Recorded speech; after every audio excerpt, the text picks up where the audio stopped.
G'day guys, welcome back to the channel, CSD Motorsports channel. I'm Solzy. In this video I go check out the Autohouse at Pinkenba for their Caffeine and Machine car show event. So it seemed to be a bit of a Porsche theme, this one, which was pretty cool, and there's some very cool cars that were there at the moment as well, including a couple of very rare cars. So hope you enjoy the video.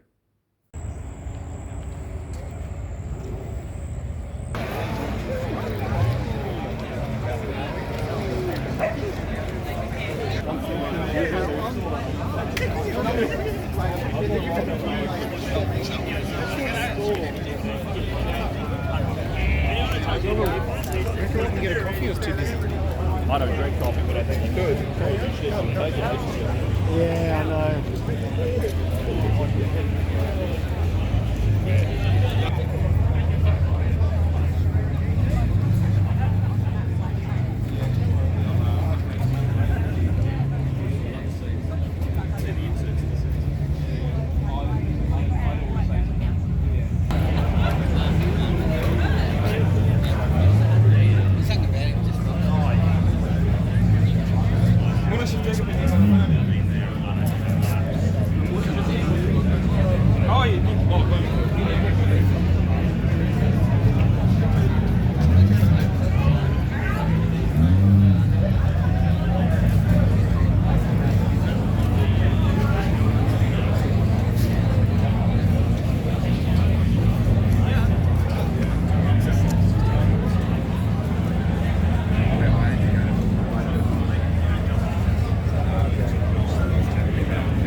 This was one that I think the cheapest one. Whichever country rings up. Yeah. Well, they're kind of the direct competition. Yeah, So, I can imagine. yeah, their workshop's about 15 minutes from ours. Yeah. So it's, Wait, you'd all be like a complex there, wouldn't it? Try hard.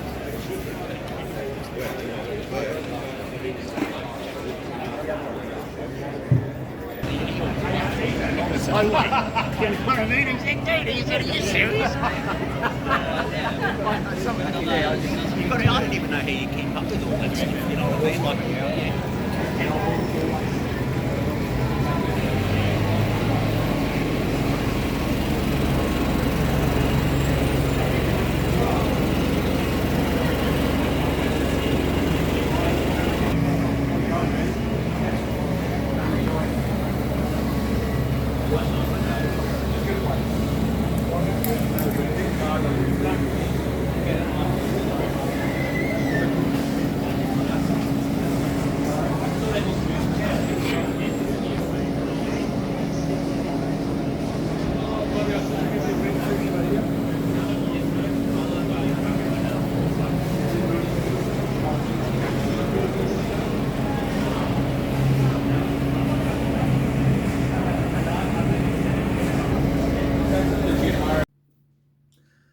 Hey guys, I just wanted to jump in here after getting a bit of footage on the RWB, the pink RWB.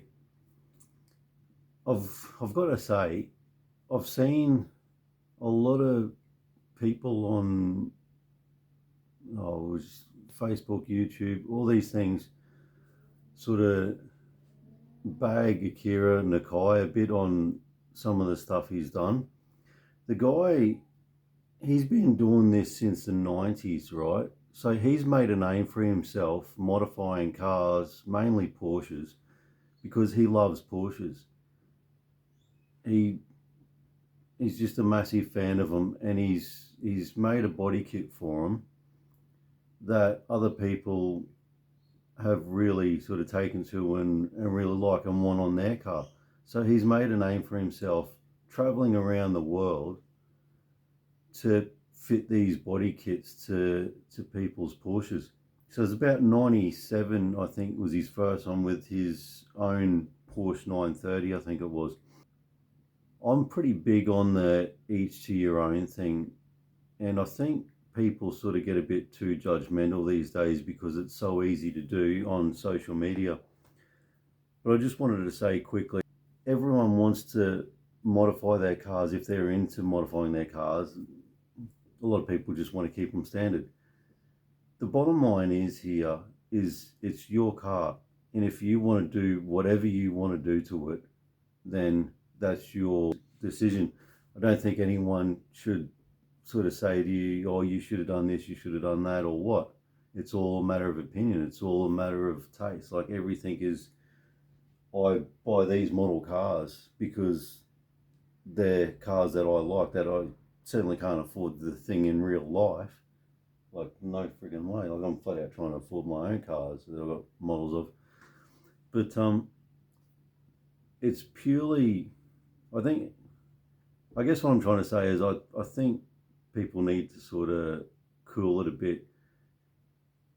Some of the work doesn't look the best when you go into cutting the cars up, but I didn't end up seeing the owner of that pink one, but I was having a look around it.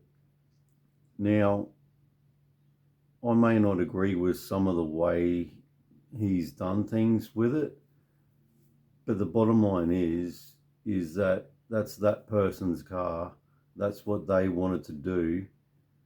They're obviously a massive fan of Akira's and paid very good money for his body kit and to have him come out and fit that body kit to their 993. The 993 is one of my favorite Porsches, and personally, the body kits on them I reckon look great. My favorite of all the 993s are Gunther Works.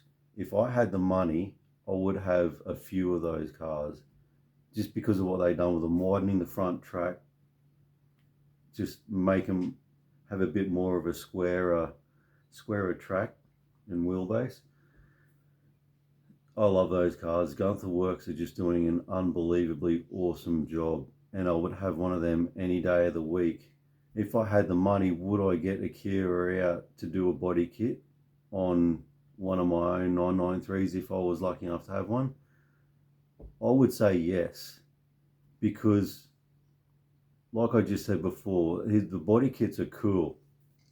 So everyone has their own sort of opinion on how they should do everything or how anyone else should do anything. And I think people need to sort of take a bit of a step back from stuff like that and just have the frame of mind as that's person's car, that's what they wanted to do with it, and it's totally up to them to do with what they want with their own car.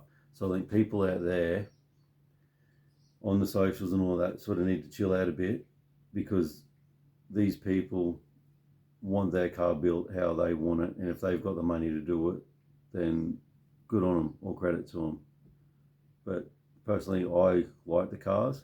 We just need to sort of appreciate these things for what they are, and it is just a hell mad looking car, and I've got plenty of photos of it, and I spent a fair bit of time looking at it. That's all I wanted to say. Cheers guys, back to the video.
that much?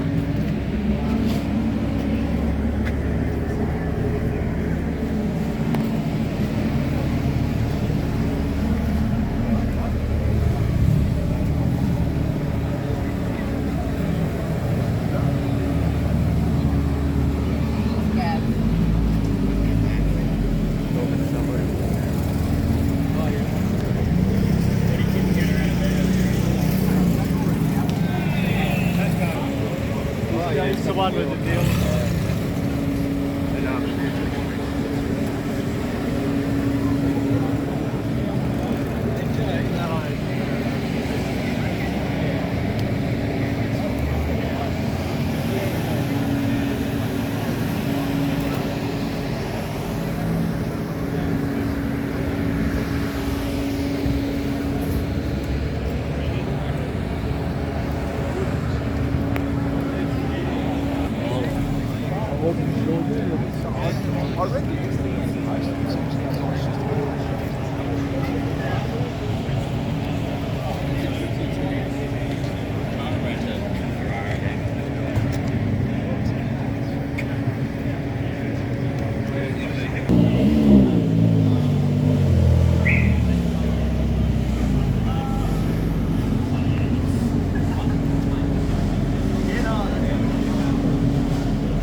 She's called the Portugal line.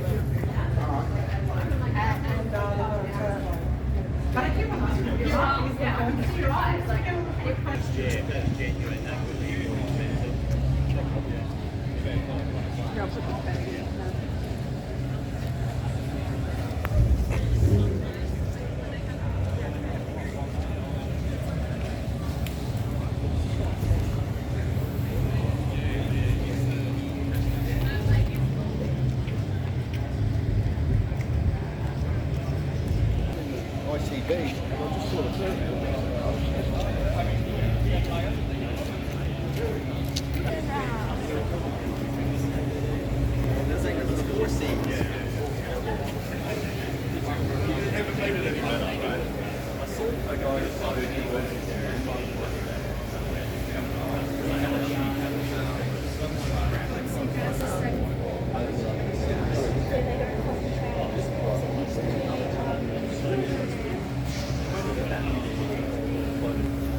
flip the motor around back to front. So the front of the motor's at the back. Yeah. But they put the gearbox in front of the motor. And the front discs are rigid. So they're apart. They put their grill on. So they've got ducting underneath the feet radiator. They figured they're all waste of space. So they put the spare wheel on top of the car. Which is why it's got a hugely long ride. It's just, but it's not a chance to really snaps yourself up.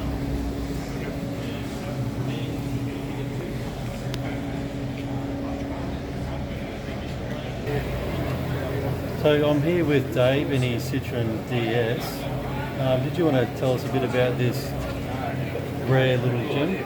Sure, it's a Citroen DS23 from 1973. I've not owned the car for very long.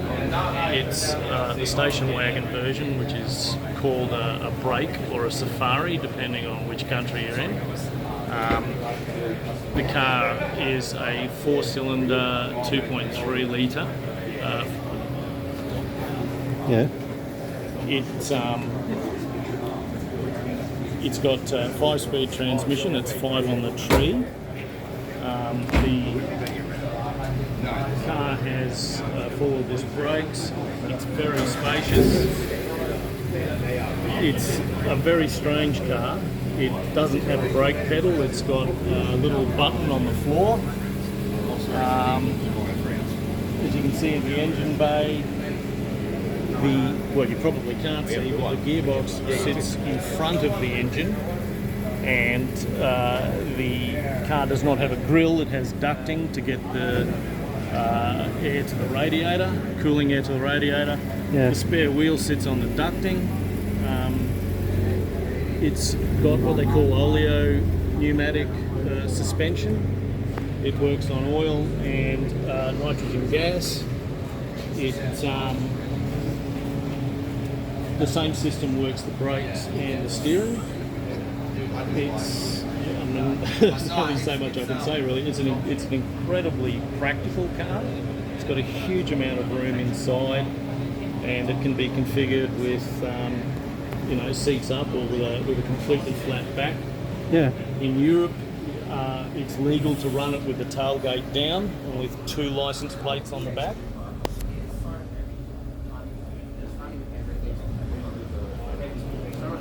Some of the other little quirks, it's inside the speedometer.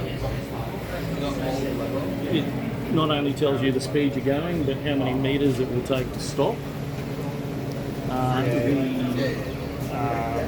As I say, you've got two heights for the rear tailgate to lift up, and you can drive it like that.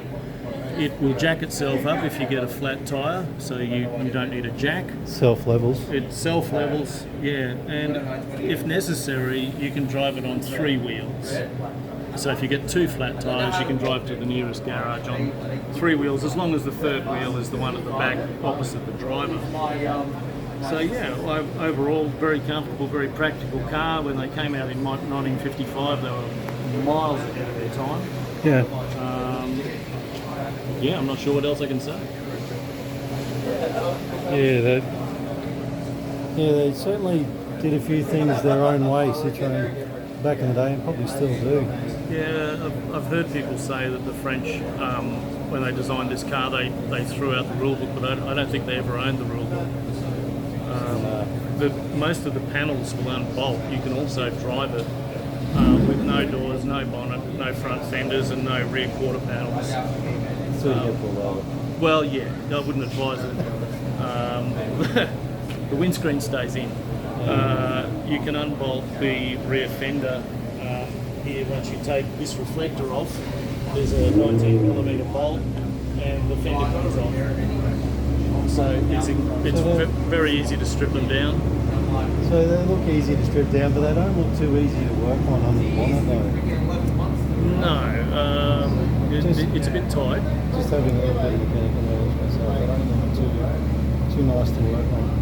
I think once you get used to it, it's okay. Yeah. I mean, it looks complicated. There's a lot of pipes and wires, but the technology is 1950s technology. The The engine Make dates up back for to the what happened 30s. something. Yeah, so it's really not that hard. It's just different. Yeah. You know, it's once you learn to speak Citroen, I think you're all right. Yeah. And there is good support. You can still get virtually every part for it. There are people in Australia, and if you really need to, you can import parts from, well, not just France, but the Netherlands, Germany, those sort of places. They will got bits and pieces that you might need. You can get all the service parts here, and there are some specialists in Australia. There's good club support. Yep. Yeah. Oh, that's good. Yeah. I was just saying before, like a lot of these Porsches and Ferraris you kind of see around a fair bit, but cars like this you don't really see at all. So I just think it's good to have a chat with the owner about it and get some insight into them. Yeah, it's actually quite fun to drive as well. It's unbelievably comfortable. would be. You don't need to slow down for speed bumps. The suspension And is so. potholes? No, not really. You'd be like, what's that? The suspension's so compliant. It it self-levels.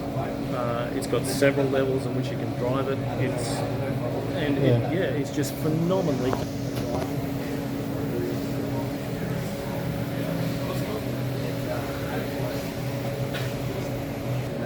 There you go, guys. Thanks, Dave. No For worries. telling us about your car, and Good talking to you. pretty cool. Thanks, mate.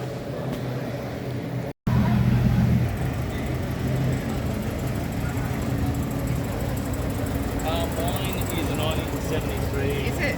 DS23 Safari. I think so.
Yeah, keep going. Yeah.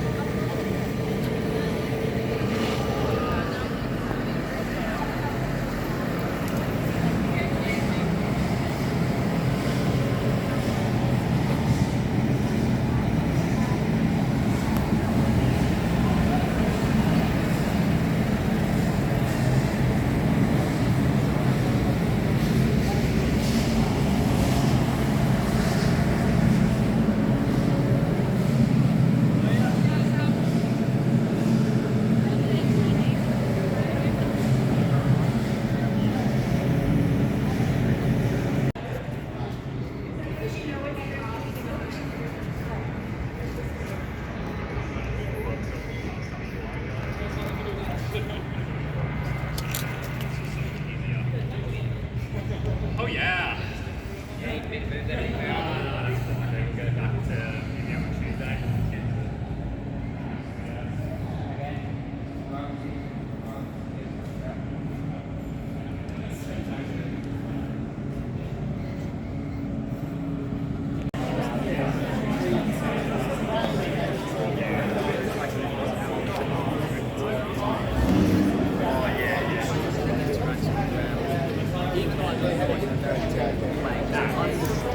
Yeah, just like yeah. Even when you drive, I was like, why am I got this steering wheel right? How can I not? Yeah. Yeah, all that.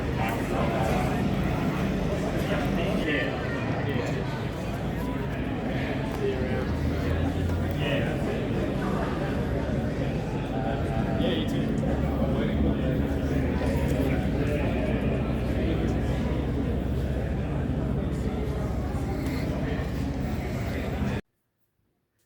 Rightio, that was Caffeine, a machine at the Autohouse at Pinkenba, which is right near the airport. It seemed to be a Porsche theme, this one. There was an RWB there, which was 993 shape, which is one of my favourite Porsches. The Can-Am car, the couple of Carrera GTs, yeah, they're great and pretty bloody rare in this country, I would say, no doubt. But I think the star of the show, which I don't think was getting the attention that it deserved, was the Penske Sunoco Porsche Can-Am 917 car. If you're into motor racing like I am, like being born into motor racing and pretty much live and breathe it, as you can tell by not only my trophy cabinet here, but also have some of my favourite model cars in here.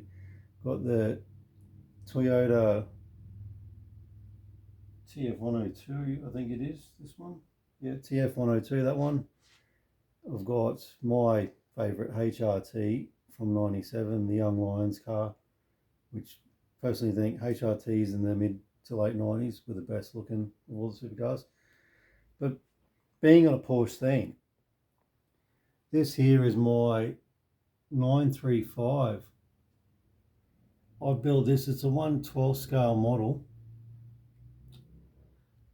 I built this when I was recovering from injury in 2022. I built that. But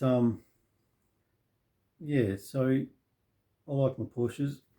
There's a couple of Ferraris there, I like Ferraris as well, but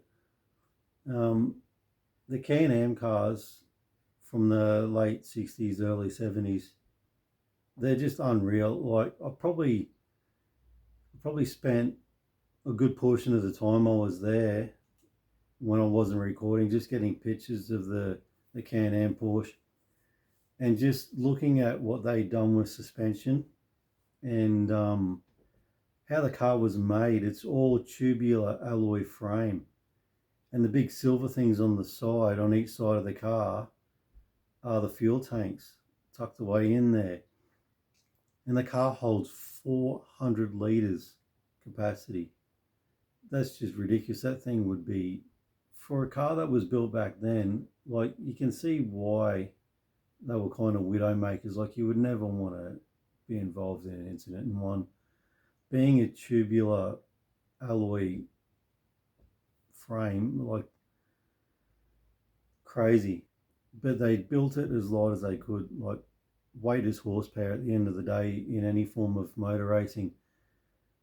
But what took me by surprise, apart from the alloy frame, was the small heim joints. Like, I'm talking like probably the width of some of the heim joints in the suspension were maybe 25 mil. I don't know the in-depth specs on the car in regards to that, but they were small heim joints, and the heim joints I've got on my Sprinter for the bottom control arms, they're pretty big. That takes what are they, an M14 M16 bolt, something like that. And the Sprinter weighs just over 900 kilos. The Can-Am car is about 850 kilos, with a lot wider rubber, a lot stickier rubber. And I can't help but think, having a bit of a mechanical mind, that's a lot of stress on those tiny little heim joints in a car like that. So that was a bit surprising, like just right down to the heim joints and the suspension is any way to save weight. Whereas for me, if I was building a car like that back in the day, I'd probably want bigger ones. Still just an awe-inspiring car to look at. And how they done things back in the day with twin turbos, a big blow-off valve on the back of the car, twin distributors to run the 12 cylinders. It's pretty much awe-inspiring. There was a lot of people hanging around the Carrera GTs. Now, yes, they would be an extremely rare car in Australia, but how many 917 Can-Am Porsches are in Australia? It would have to be just that one. And with the pedigree and history that they've got, like, there were a good amount of people around it at any given time, but yes, the Carrera GT are pretty damn cool cars, but it didn't seem like too many people were too interested in the one-of-a-kind car for Australia that was sitting in front of them, the Sunoco Penske Porsche. But like I said, everyone's got their own sort of taste and interest and stuff like that. Like, I'm a bit of a Toyota tragic at heart, and Holden as well. Like, that's a model that I done years ago of what the Sprinter used to be like when I raced it back in the early 2000s, which is exactly how the paint scheme was back then.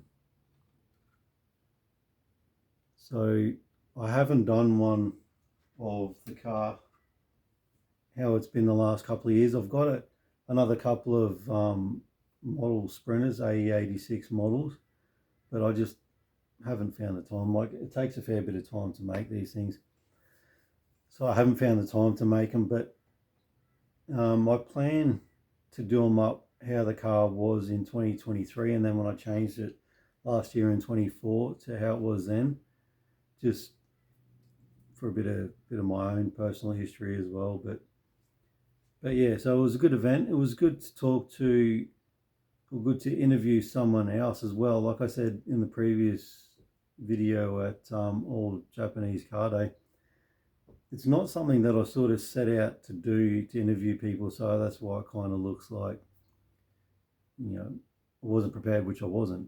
Totally wasn't. I just wanted to go film some cars for you guys out there, see what happens at some of these shows, and that was it. But when it comes to rare cars, pretty much to me, it doesn't matter what it is. If it's a rare car, I'm interested in it, because if you're like me, you prefer to see something that's a bit more rare and interesting or quirky, like Citroens are. Some people think they're a bit of an ugly duckling, but you know, everyone's got their own taste and interest.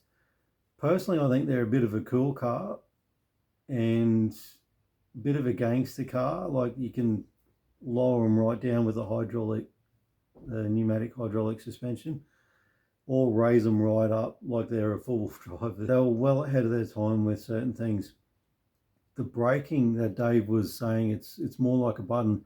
Dave actually let me sit in the car and I pushed the brake, and it does feel like a button that has about that much travel, probably maybe a bit less. So it's a strange car. The chair, or the seat, felt like a chair, like a recliner, and it was very comfortable. The brake pedal probably takes a bit of getting used to driving them. The brake pedal did feel like it had a button. It was kind of, you push it so far and it actually clicked. It was kind of like the old high beam switch on the floor from cars back in the day. Yeah, so the wagon was a 73, which was Dave's, and Corby's sedan was 74, I'm pretty sure. And he gave a little demonstration, but I missed it at the time, of how the cars jack themselves up. And it's pretty much a prop. The jack, it's not a jack, it's just a prop that you stick under the car, so it doesn't actually have a jack. The car lifts itself up, you stick the prop under it, and then the suspension raises up to lift the wheel off the ground. So very, very ahead of their time. So you don't see any manufacturers do that these days. It's obviously a cost-based thing. So I guess cars these days are pretty much bland, and they've got too many electronics for their own good, as far as I'm concerned. But when you see cars like that, I just think they're cool, and I'd like to know more. So yeah, it was good to have a little bit of an interview with Dave and have a chat to him about the DS and some of its little quirks, like what he was mentioning about the Speedo. I got a picture of it, which I'll put into this video anyway, of the Speedo. Just below the Speedo there's a number there, and he said that gives you your braking distance. So there's another thing that's ahead of its time. So that's interesting, but the car itself is a very interesting car. If I had the money of someone like Jay Leno, who is just massively keen on every car there is ever made, I would probably be the same. If I had the money, I would most likely definitely have one, and an SM as well, a Citroen SM. They're cool cars. They're oddities. They reinvented the wheel with certain things that they did with them. And yeah, I would have a massive car collection if I could afford it, but the only car collection I can afford is model cars, and some of them I can't even afford. But yeah, so it's pretty cool. Like, as you would have known from other videos that I've done, I try and get out to as many of these as I can, because you never know what you're going to see. And if you don't get to them, you're probably going to kick yourself. Like, I'm kicking myself I didn't go to the four-wheel drive show in Brisbane, which just happened to be on the same weekend as the Formula One Grand Prix, and not watching Formula One really, or following it too much the last couple of years. I just decided I wanted to watch it on the weekend, so I did. But yeah, my friend Aldo, who has his own YouTube channel as well, That Motor Show, he went to it, and he's got a couple of videos that he's going to be posting out on that. The first one's already out, the second one he's working on. So if you want to check out, if you didn't get the chance to go to it, which, like myself, I didn't, if you want to check out what was happening at the four-wheel drive show, I recommend you check out Aldo's That Motor Show channel and see what happened there. It's pretty cool. But yeah, so that's it for me. Things coming up, Matsuri's coming up. I was going to try and get the Sprinter into it, and I actually got an email saying there was an opening, but I've since changed my mind, There's nothing wrong with the car. I've got a video I'm still yet to post out of the second drift practice I did, which will be coming out soon. I would like to do it, but it's kind of not in my affordability at the moment, I guess you could say. So as much as I wanted to get the Sprinter out to Matsuri, I might actually put it on a trailer and take it out there and put it on show.